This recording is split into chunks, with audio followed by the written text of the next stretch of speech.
आज की हास्य कविता पतिदेव के जन्मदिन के उपलक्ष्य में लिखी गई है। आप लोग भी कविता सुनिए और हास्य रस का मजा लीजिए।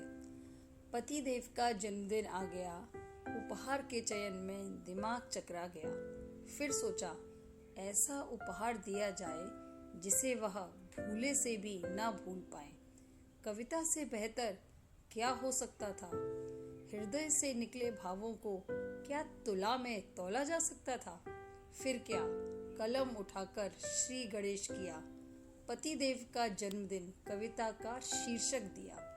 खबर पतिदेव को भी मिली, माथे पर बल पड़े और चिंता भी बढ़ी। उपहार में कविता है या कविता में उपहास है?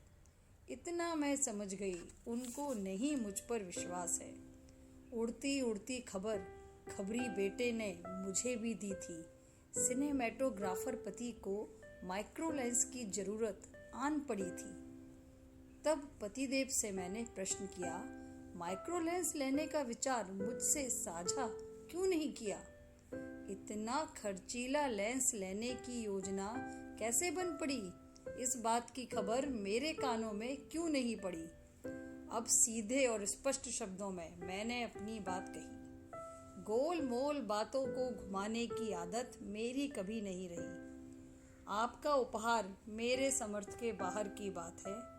दिल से कविता लिखना भी क्या कोई छोटी बात है? इस वर्ष उपहार में लिखी कविता से काम चलाइए।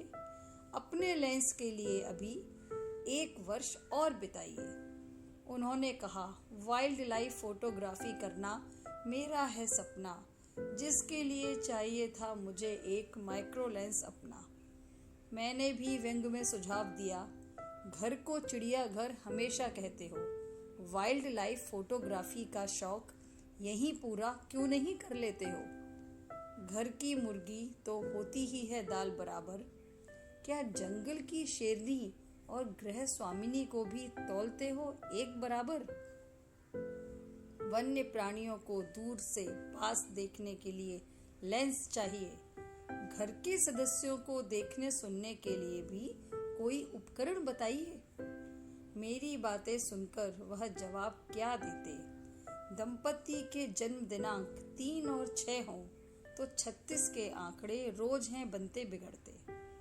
पतिदेव समझ गए थे कि अब दाल नहीं गलेगी।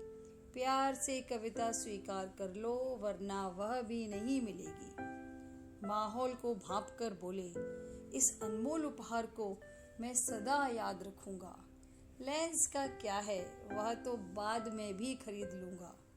इसी के साथ पतिदेव को जन्मदिन की बधाई दी, गीत गाए और खिलाई मिठाई भी।